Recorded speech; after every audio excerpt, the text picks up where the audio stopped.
All right. Hi, guys. Hey, we're both wearing black. We are. Perfect for Halloween. All right. Sorry we're a couple minutes late getting on here. It took us a little longer to get the kids in bed tonight, but we are here with you and we have a few good movies to review. We had kind of a busy week, so we didn't get as many in as we would have liked to, but that's all right. We're going to review The list the is kind ones of that we short saw. It and is. kind of weird. But that's okay, right? It's fine. All the movies. Yeah. So one of our viewers last week, Butterfly, you told us you wanted us to find a sci-fi one. So we did. Hey, We Grim. searched and we found one. So it was called No One Will Save You from 2023. So it's a movie that came out this year. And if you are familiar with the sitcom Last Man Standing, she was, I think, the youngest daughter. So that was the lead actress. Yes. All right. So this movie was kind of a different take on alien invasion. Very little dialogue in this film, also. Yeah. In fact, the lead character said, 3 words the entire film. And it was pretty close to the end. Probably less than Sisu. Yeah. So go ahead and give overview of this one. So the setup is great. It kind of gives you an introduction to her life, her day-to-day life. She doesn't talk, and you find out that she mostly keeps to herself. You know that much. And it looks like she does a lot of homemaking things, I guess. She does a lot of sewing. And a few of those sewing scenes, she almost looks distracted, and I'm just waiting for the needle to go through her finger. But she... I think you're thinking of a different movie. What? The alien one is not the sewing one. That was Annabelle. Oh, that was Annabelle? Yes. See? Okay, so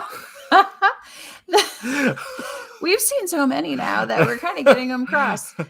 So this one was a girl that was kind of a homebody. She was by herself. You had the girl right. That was the right girl. So she kind of lived by herself, and that's kind of how the movie started. And it just kind of flashes through her house, and she sees other people that are around her, and she kind of waves weirdly to them, and it really doesn't tell you much about what's going on at the beginning of the movie. So it really caught my attention because I'm thinking, what is going on with this girl? Why is she by herself? Why is nobody really associating with her? She doesn't really associate with anyone else. And she looks really young. Yeah. Living by herself. She maybe it looks like she's really late teens, maybe early 20s. Yeah, I would say early 20s is what she looked. And she doesn't really go to town either. Not a whole lot. She pretty much, just has everything she needs at her house and stays at her house.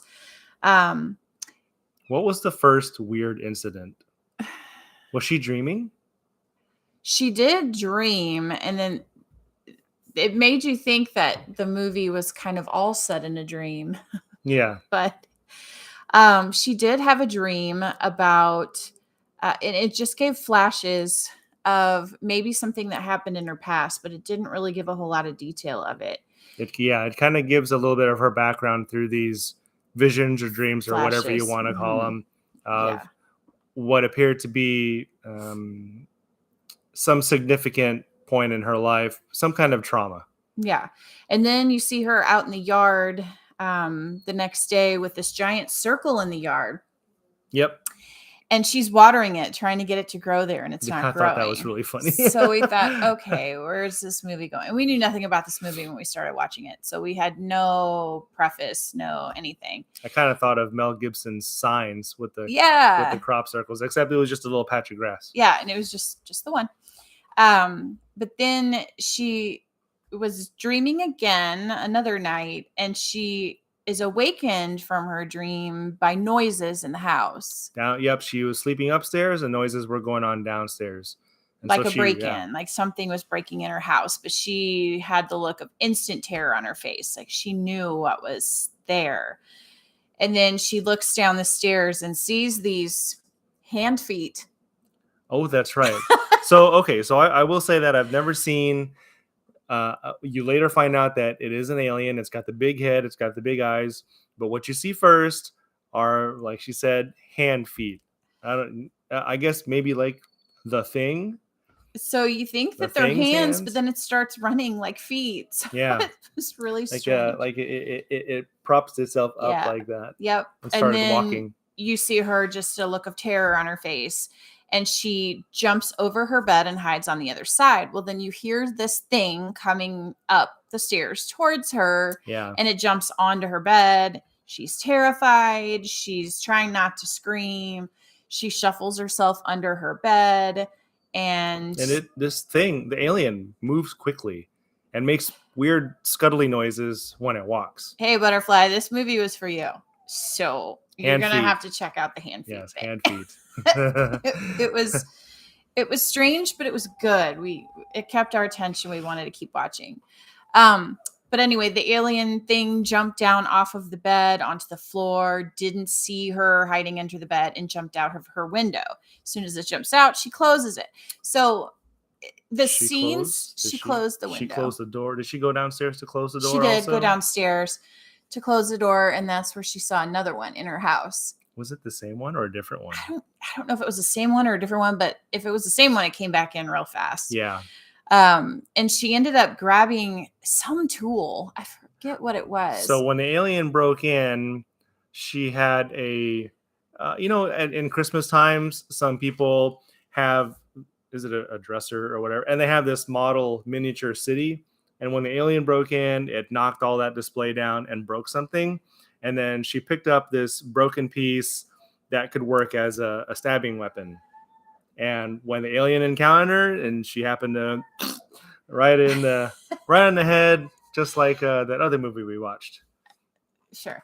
And the thing falls down, and it's the atypical alien looking giant head, green, ugly. And it died.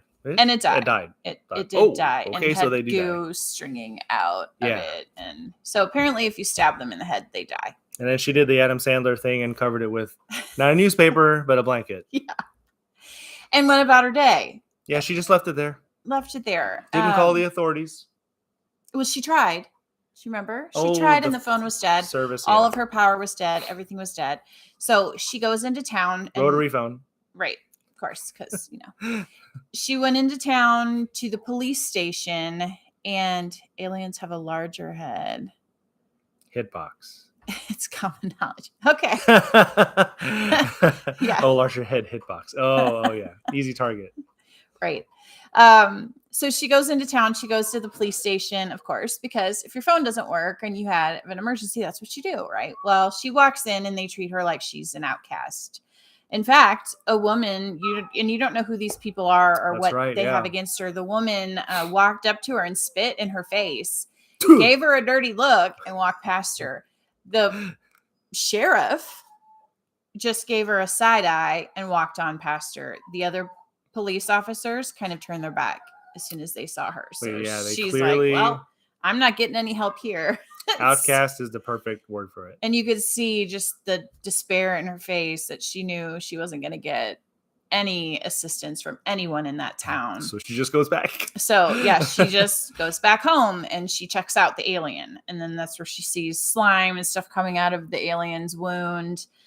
And I'm forgetting what happened directly next. I think more incidents just happened. More aliens start showing up at other people's places. Yeah. So all over their town, there's kind of the atypical alien invasion type deal. Oh, she sees a guy getting sucked up into the ship because they had things in their throats. Yeah. These balls in their throats. And so the ball in the throat must have been the alien baby or something that infests the people. Yeah. And then they get sucked up into the spaceship. I think an invasion of the body snatchers. Yeah. And they got these things inside them. And the people are no longer themselves. They're occupied by these alien beings. And so the same thing happened to the lead actress, the girl, and I don't even remember her name. It did mention the name at the very last scene. Other than that, there Yeah, was no I there was can't no remember. mention of her name. But it showed her at one point. The alien came into her and froze her. She was froze to the ceiling. Oh, right. She could not move, and it bleh, spit out that ball thing that was Bug. yeah, and it had Beetle. little antennae everywhere. It looked like Caterpillar. oh, really, yes, Like odd that. and strange. And the alien forces her mouth open and the thing goes in and you see her eyes and her eyes are the only thing she could move and she looks just absolutely terrified. So this thing is in her throat and so she knows what's going to happen next because she had seen a guy that With the had thing, that yeah. with the thing and it got sucked up. So she knew she was going to be next getting sucked up. Sure enough, she even tried to fight the alien. She killed 3 aliens? She did, yeah. Before they got her and sucked her up. Even with the thing in her throat, she managed to kill 2 of them. They had one of them that In her duplicated house? her, like looked exactly like her. Yeah. And so she had to stab and kill this doppelganger of her that was actually an alien. And it turned to alien once she killed it, but it looked just like her.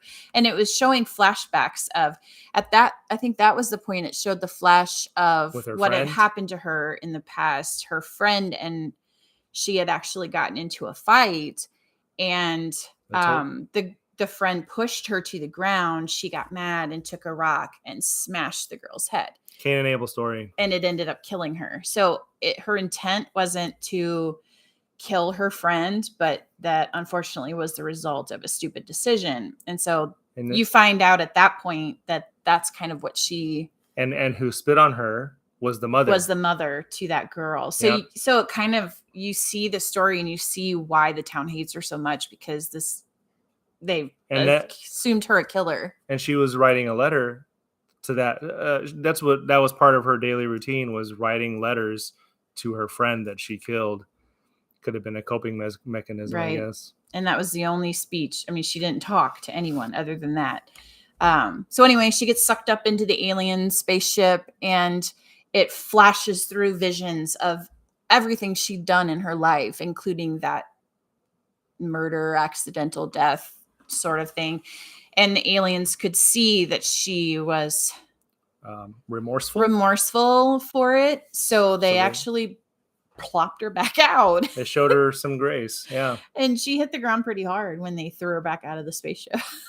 Craziest thing. Yeah. So after that moment, the aliens were no longer a threat. Well, to her. So they left her and their little thing came out of her because they spit her back. But the rest of the town all had the little glue in their throat and were still possessed by the aliens. Totally like body snatchers, except for her. So then you see kind of this. So then they were all nice to her because the aliens had taken over them and changed their activities, but she got to be normal. So she kind of got to have the town her way, how she wanted it, because the aliens were now on her side. And it shows at the end that the alien ships are up in the sky kind of surveying around, but just aliens doing their thing. They're no longer interfering with them, other than they're all possessed by the aliens except for this one girl and the UFOs were even your typical UFO dish with the tractor beams coming out of the bottom. So I mean, it sounds cheesy, but guys, it really was actually kind of good. We actually kind of were like, okay, that caught our attention. It was kind of a different spin on the alien invasion movie. I would say it was an original storytelling. Yeah. And there's very few original movies out anymore. And I think this one hit the nail. That's why I tend to go for the indie horror movies sometimes. And I don't know if this was an independent film or not, but it was an original story. The effects were good. The acting was great. Can you imagine acting an entire full-length movie with no vocals? You have to be a very talented actress to pull that off, to do that and really capture someone's attention. Yep. What was that ship movie we watched where there was no vocals whatsoever? We reviewed it and it had Robert Redford in it. White Squall? It wasn't White Squall. Oh, Robert Redford was stranded, and he does not talk. He talks Yeah. less than Tom Hanks in But Castaway, that was good. And less than he was a Sisu. great actor in that because, I mean, and the only word he ended up saying was cuss word. But but yeah, it takes a very dynamic actor or actress to tell pull a good off a movie, story tell a good through story. actions. Yeah. So we would definitely, I would say recommend this one Yep. if you want to check out a good sci-fi thriller. I would probably rate it for creativity and originality. I would probably give it 8.5. I'd give it a 7. It was fun. All right. So Well there's told. our review on that one. Give it a shot and let us know what you think of that. Groom's Forge said review Bloodsport next. So we'll add that onto our list. Yes, Oh, totally I have a feeling. horror movie. I mean blood. So it can fit with Halloween, right? So Yeah. okay. Our next movie is actually a kids movie, and our kids requested that we watch and review it. And we had some other friends that told us they wanted us to review it also. Okay, USA. So it is Coco from 2017. So it is a Disney movie. So it's got the atypical Disney kind of flair to it. And a great Mexican culture. And Yeah, it's all so about that. It's about the Day of the Dead in the Mexican culture. So it's kind of where they believe that that you're dead, kind of live in limbo for a while. They're kind of in this spirit world, and they require prayers and good thoughts and good things to kind of move out of the spirit world into the other realm. And so it kind of goes through the life of this boy who he loves music, and something within him just calls to music, and he just every time he hears it, he's drawn to it. Inspired by a family member, right? Well, he doesn't know that at first. Okay. In fact, his family, his grandmother does not allow anything to do with music. No capes. Nothing. Or no guitars. No guitar, no music. He's not allowed to sing. He's not allowed to listen to any type of music, nothing. So but of course he's attracted to it. So he's shining shoes of a guitar player. So the guitar player says, if it's in your soul, you have to let it out. You can't keep it in. And of course, Grandma was watching. So Grandma comes over and kicks the guitar singer away and tells him, no, he's not allowed, blah, blah, blah. So It ends up that the boy breaks the rules. He gets a guitar. He goes and plays in the town. He's phenomenal. The entire town thinks he's just amazing. And he ends up getting this ticket Coco's lame. All right. So I'm with Butterfly. It's a good movie. So the boy gets this pass to the spirit world. I can't remember how he does, but anyway, I can't remember. He and his dog end up getting this pass to the spirit world. So everybody is skeletons, right, in the spirit world. So he's figuring out who these people are, and he finds out that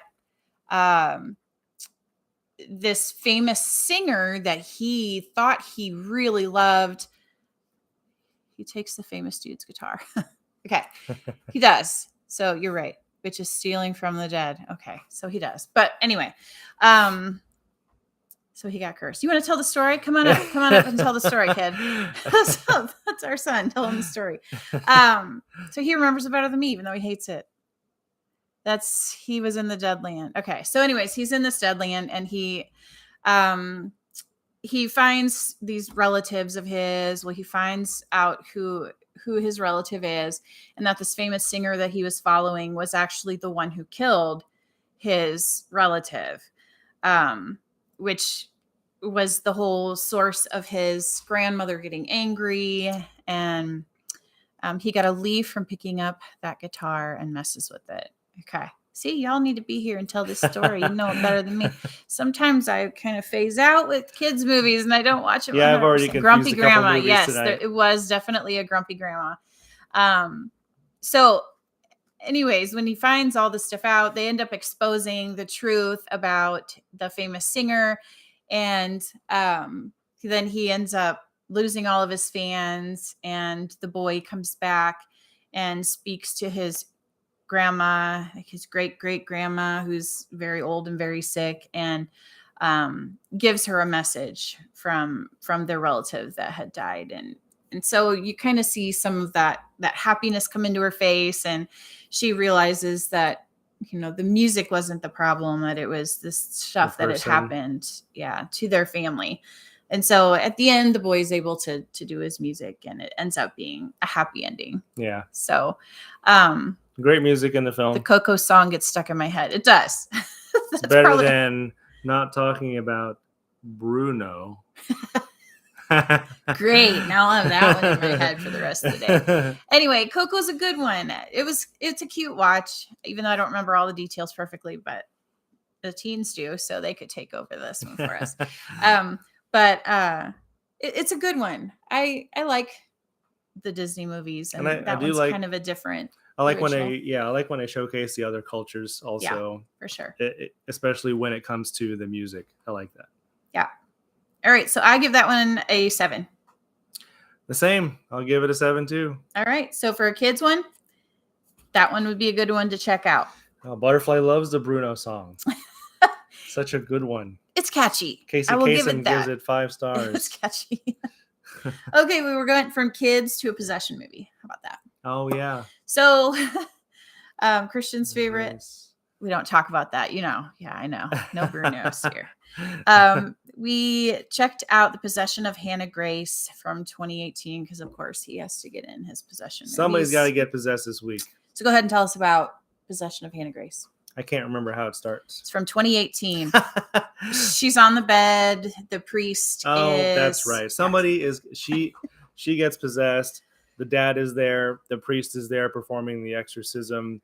The exorcism fails badly. The girl the possessed Hannah becomes mangled, and the father kills the priest. Yeah, the priest is dead. She was working on killing the second priest, and the father made it. He survived. But what did he do?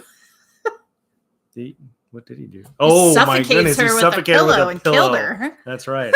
How did I forget that? I forgot the beginning, but I remember the rest.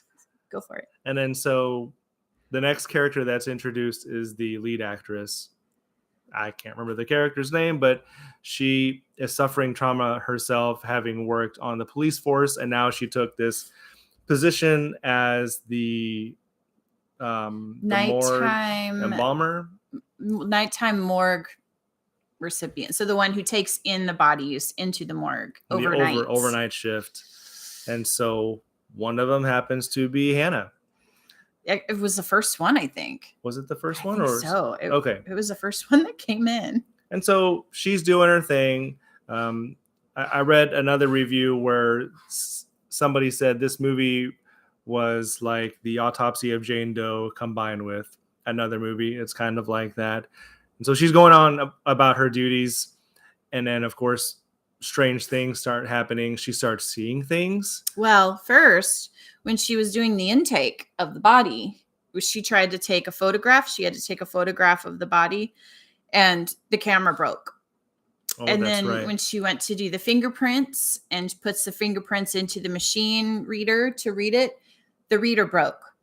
Everything she tried to do on the intake of this body malfunctioned and did not work. Before that, did the hoodlum approach him?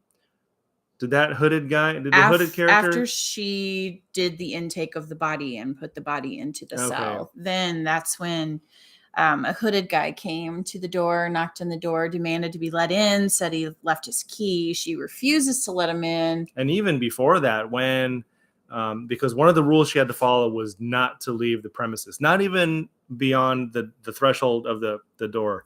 And the ambulance guy, what do you call him? EMS? The paramedic. He was by himself because his partner was not able to make it, and so he was asking her for help. And she tried to say that she couldn't. She ended up helping him, and then the hooded guy became friends. In, but the hooded guy snuck in at that point when she's helping with the next body. Yep, they don't realize that until later on, and then so they finally make it in, and then the ambulance guy goes away, and then hooded guy shows up, and does he threaten her? He said, "You need to burn this body. You need to burn this body." And he takes the hood off, and you realize it's the father to Hannah Grace. But I don't think we know that yet. Yeah, We do? yeah, because you see his face at the beginning when he suffocates her. Or I think we know it, but I don't think she knows it, right? No, she doesn't know the father, Yeah, but she we doesn't know. know. It Yeah, was the we've father. seen the guy before. Yeah. But then he does end up telling her, Yeah. "I'm her father, and you have to burn the body. That's the only way because you can't kill this. It's inside her." And then he kind of tries to tell her that she's possessed.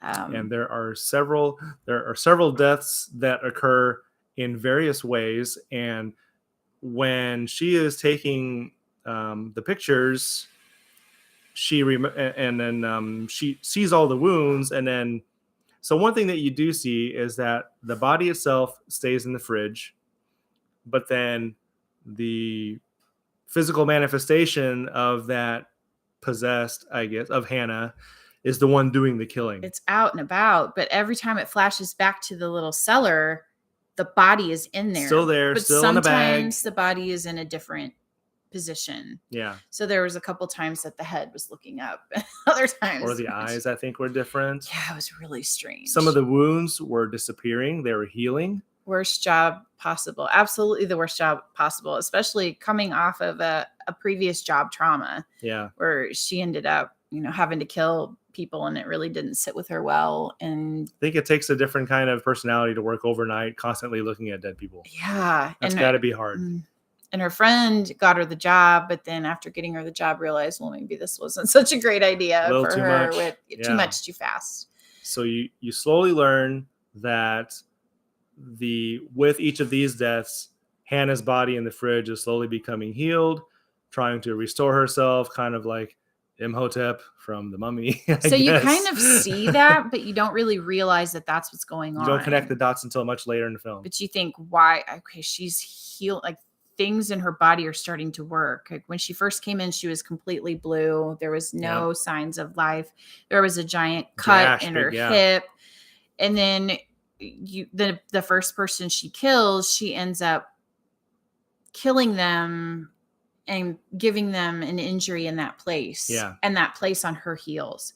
So it was really kind of strange. So every weird way that she killed the victim healed that part of her body. And she would get, like Mega Man. Yeah, it was really weird. Or not like Mega Man. But anyways, at the end, everybody's dead now inside the building except for this main character. Like, even the ambulance guy died, and I kind of feel bad because he was actually feel like a genuine friendship. Yeah, the Hannah Grace went out into the parking lot, got out of the building, went out into the parking lot, and murdered him. Yep. And smashed healed up and went back into the cellar. But at the end, there is a where they encounter each other. So she ends up seeing her in the elevator, and the Hannah Grace comes out to the main character. And she doesn't kill her, lifts her up and looks at her and kind of looks at her in the eye as if she knows that there's something with her past. Yeah. And doesn't kill her, but kills everyone else. Killed her Yep. friend that was in there and killed. I think one of the characters stated that observation that everybody else was dying except her. For her. So it was really kind of weird. It was weird. What ended up happening, there was a furnace in there where they cremate the bodies. The first attempt, the father gets thrown in there by Hannah. Well, the father tries to push Hannah Grace in there, the body in there. It is really odd. Yeah. And the Hannah Grace ends up turning it around, and the father ends up in the furnace. So he ends up burning up in the furnace himself. Yeah. And then at the very end, the lead character shot Hannah Grace like 5 or 6 times. And she fell down. That was enough to put her down physically. For a while. Not permanently, obviously, because of the demon that doesn't die. Yes, Grim, the people were dying from Hannah's demon. Hand. She was doing things to them. Yeah. So the ambulance guy, she crushed him. squished him between two ambulance, Yeah. and then he was dead. Her friend, she lifted her up. This is on the They roof of kept the doing building, that. lifted her up into like the shape of a cross, and contorted her body and just broke her all up, and she Yeah. died that way. And then the police officer friend, or the one other guy that was in there, Was no, he? the redhead security guy, she ends up sucking him into the into, chamber and kills him in there, and you don't really see how she kills him, but you hear him into screaming. the fridge where Yeah. her body was. That's right. You hear him screaming, but you don't really see why he dies. Yeah. But she stored the bodies in that freezer where her body was being pushed into. Yeah. So it's really weird. It was really strange. So but after Hannah's demon gets shot, then that was enough for the lead actress to take it to the furnace and put her in. So she ended up putting the body in the furnace. And so he didn't see it, but I thought I saw at the end. She's sitting there waiting for the authorities to come, because she managed to get a hold of her police friend, who then was going to come and help clean up the mess or help her or whatever. And she realized she destroyed the body. So you assume killed the demon, but it kind of shows her eyes and a flash in her eyes. So to me, that kind of would have said maybe the possession moved to her and she was possessed, but it doesn't really continue on. So I guess the movie kind of leaves you like in the movie Fallen. Yeah. If So you've you're not seen really Fallen sure with if John Goodman. I mean, because demons don't die Yeah. that way. Yep, So they just move on go to the next victim. So it very much very likely outcome. but it never really says. So you can, Yeah. I guess, formulate your own conclusion if you decide to take on that movie. So I guess it was a decent way to end the movie. After that, it just kind of showed her. She seemed to have more resolve in her life and just living normally, I guess. Yeah. And so she could have had the demon with her or not. So interesting, creepy Mm-hmm. movie. I think not a great possession movie, I would say. The death scenes were okay. They weren't that original. Yeah. At least the way they executed it. It seems that Hannah was just kind of lifting them, hovering the body with telekinesis, whatever, and then contorting them is generally what was happening. It was really just so nothing too original from that standpoint, but I think I enjoyed mostly the build-up of the story. That seems to be the theme for some of these possession movies, where they try to come out with some climactic, possession action, but it often falls apart from execution. Correct. Moral of the story: kill a demon and live happily ever after. Yeah, that's right. That's about right. All right. So what would you rate this interesting possession movie? I'll give it a 6. Oh, you're more generous than me. I give it barely a 4. So the acting was okay. It was okay. Execution was less than okay. Storyline. The storyline, I guess, kept me interested. We finished it. Wasn't so bad as that Frankenstein movie. That was Truth. Just dumb. That's why it at least gets a 4. It's not a 4, negative. Yeah. Okay. So that is The Possession of Hannah Grace. The next one is The Craft from 1996. And I remember seeing this movie long, long ago, but I did not remember it the way that it is. It's got the girl from, it's the water, Adam Sandler, the water boy. His character's girlfriend is one of the lead actresses. Yeah, she's the most terrifying of the ones. So anyway, it's about these 4 girls who go to this Catholic high school. Of course, it's always Catholic, right? Catholic high school, and they dabble in the dark arts. So they end up doing this witchcraft stuff, and they get deeper and deeper into it the more that they kind of just play around. This is what was kind of confusing to me at first for maybe a third of the film. It just looks like they're experimenting, doing several Spells and things to small these things. students. And I'm thinking, where in the world is this going? I don't Yeah. see any kind of path, any kind of conflict other than them playing Just with the yeah, dark and arts. not fitting in. They just didn't fit in the high school, so they were gonna take it into their own hands to try to fit in. So Definitely a 90s film. You could feel it yeah, with the for music, sure. mostly with the music and the way the kids are in school. And So they end up finding this dark magic store, of course, because there's always one of those. And they go in and get these books. And so they're trying out these spells and in these books that they're finding. Well, one book, the main girl, the really wicked one, the lady didn't want to sell it to her, and she says, "Look, I've got money." Well, she ended up. How did she come into that money? The stepdad. So the stepdad was abusive and evil, and was beating up on her and her mother. that's right. Yeah. And so she did this mind telepathy, whatever, and it ended up killing him. And she and the mother didn't know that he had all this wealth, because they were living in poverty. Pretty much they were living in a trailer home that was disgusting. They inherited about $175,000, which in the 90s, I guess, was something. That's a lot. I mean, they went to go buy a luxurious apartment. Yeah.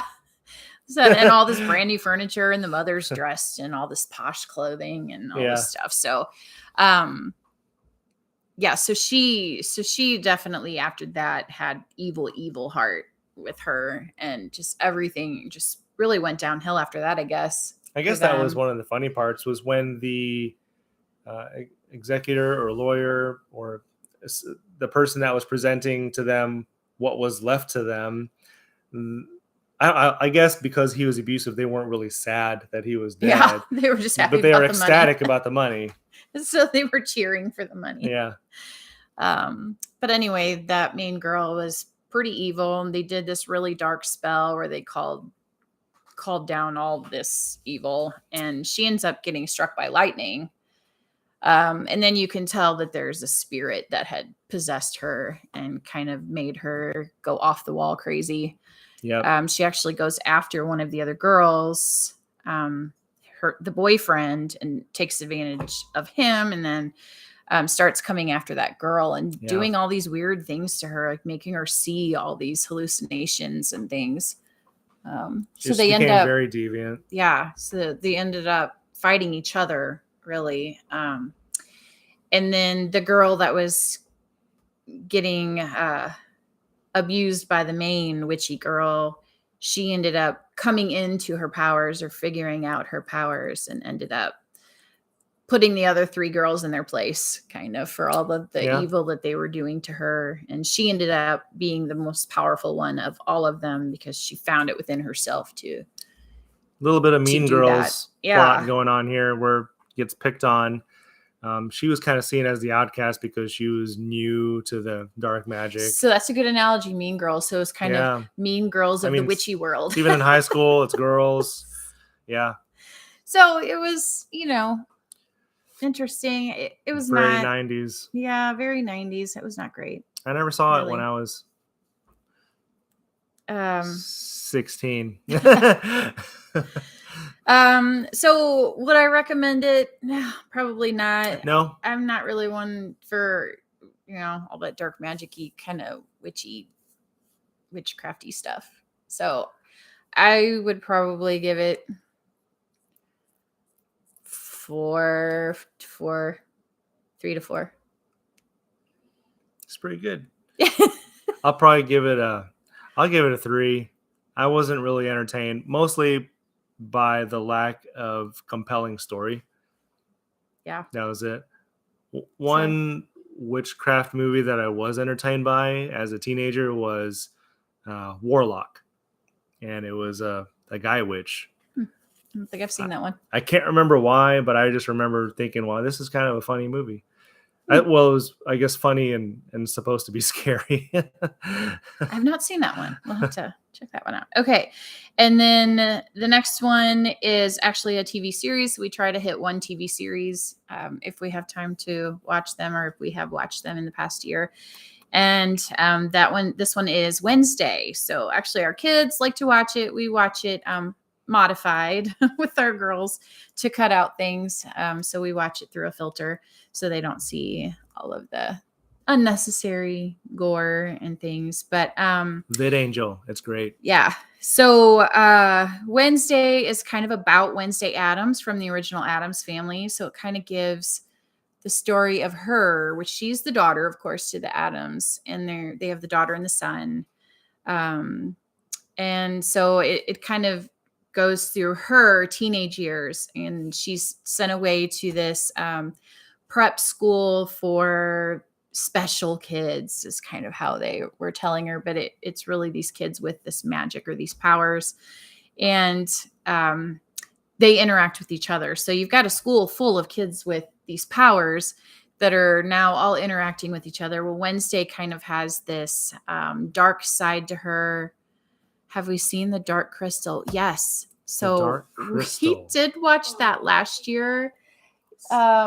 Kale wanted to watch that one, and we both were kind of by the time it was done. I'm not sure we really got the idea of it. I might have to revisit that one, but he did not like it.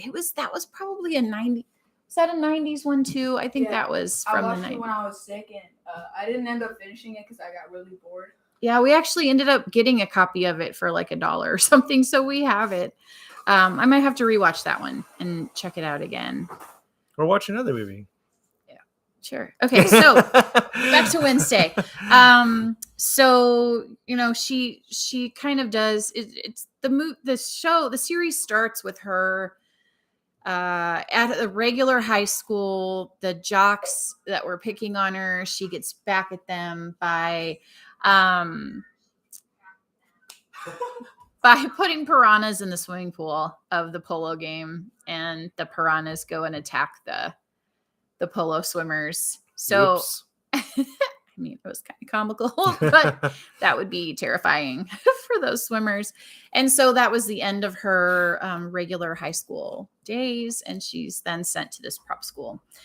So she kind of does these evil things. It doesn't kill anybody, but it kind of shows her evil side, which was typical of an Addams. Yep. That's kind of how they were. They kind of did these little dark things that weren't fatal, but they just kind of like a splinter under your nail kind of thing is what they did.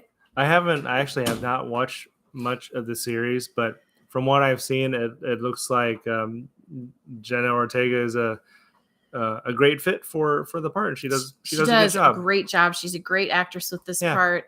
I only know her from Yes Day. Yeah. So she goes through, she finds friends there. Her roommate is actually polar opposite of her. So Wednesday is very dark, wears black, everything. Her roommate is very bubbly, very colorful. Her name is Enid, and she's just, everything is psychedelic, bright colors and flowers and all things pretty. It's like she ate a unicorn. Yeah. She's actually a werewolf, but she doesn't really feel like she fits in with her werewolf family, so she's kind of trying to be a normal girl. Did you say werewolf family? Yeah. Really? Yeah. Okay. So you need to watch it. And so that's why the long nails. And so she and Enid kind of click a little bit, but they don't, and they kind of go back and forth as the episodes go on. So she and Enid have their good days, they have their bad days, they get in a big fight, they help each other. So it's kind of that back and forth of these polar characteristics in each other, but they are still kind of drawn to each other in certain ways too. So it's kind of a fun little back and forth. Wednesday ends up falling for one of the boys, who ends up being the town monster that's killed a ton of people and all this kind of stuff. So she finds that out and then kind of wants nothing to do with him. And The series is still going, so we'll see how it changes and how it goes on. But it's a pretty interesting watch, and it kind of shines a light on how her parents affected her activity and kind of her persona, so to say. So she really wanted to not be like them, but was like them. And Hard to not be an Adams. right. So, and the hand came with her to college. Is So that the thing? Uh-huh. Okay. So the thing is with her and kind of helping her get her things done. And Ha. it has Christina Ricci in it. Oh, it does? Who I was going to ask, yep. who was the original that That's played? Christina Ricci. Yeah. Because she did a great job. Yes. So she's actually in Wednesday, but she's the school counselor. Oh, that's funny. So she's Enid and stays counselor. So she kind of is that go-between between the two of them. And I think good on the producers for including the original. I agree. Adams. It was good. And so I think it's going to be a good series. I think it's worth a watch. And it's other than the parents' extensive makeout scenes. Oh, really? It's not terrible. That's There's funny. one scene where they have a school dance and some of the kids pull a prank and they put red paint through the sprinkler system and turn it on. So it looks like there's blood coming in through the sprinkler system, but Sounds like you find out Carrie. it's paint. So there's little scenes like that kind of make it seem more scary than it really is. But it's a cute watch. I would probably, so far with the short amount of episodes that it has, I would probably give it a 7 to an 8 right now. I would love to continue to watch how it's going to develop and kind of see if they can continue to make it better and kind of add some dimension to the story. So how we're many gonna keep seasons into it? I think there's only 2 seasons right now. I think it's on the 2nd season right now. So, I give it an R, not rated. I haven't seen enough. I would say give it a watch. I would say it's kind of cute and it's a good Adams side story kind of thing. So the next movie we were going to rate, we kept falling asleep. So we're going to finish it actually tonight, and that will be our Tuesday movie. So it's Halloween Ends. It's the last, hopefully, Looks rather interesting. last Halloween movie of them all. I actually was not entertained by the original Halloween, but I feel Yeah, like they were, and then the 2nd and 3rd and 4th and 5th and all the others, they just were just senseless killing thrashers. It just didn't seem like there was, I mean, there was a little bit of a storyline with Jamie Lee Curtis, but I just felt like they got boring. I think the only slasher that I have enjoyed was the original Scream movie. That's the only one that had a somewhat of a decent storyline.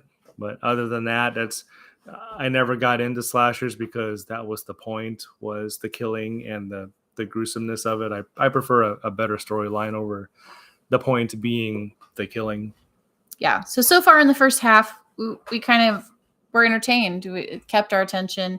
Yeah. We just had a lot of late nights this week, so we didn't get to finish it. So we are going to finish it, and we will review that one for our Tuesday episode. So make sure you jump on episode 39 and check out our review of Halloween Ends on Tuesday. All right. Well, thank you guys for tuning in. Yeah, that's all I know. It was kind of a short week. We ran out of time this week. A lot of busy stuff going on. Like we still talked quite a bit for the amount of movies we reviewed. Yeah. All right. So that concludes our week 3 of our Halloween movies. Hopefully this week we'll get in a few more, and we'll have a little bit more for you guys to check out next week. But definitely check out our episode on Tuesday, and then come back and find us again next Sunday at 9:30 live here on YouTube. Send us your recommendations too. Definitely. I guess we'll add Bloodsport onto it. Totally a horror movie. All right. There's blood. So anyways, thanks for tuning in, guys. We really appreciate it. If you haven't yet, give us a follow and a like, subscribe, all the good things to help out our channel. And we appreciate you tuning in. See you next time. See ya.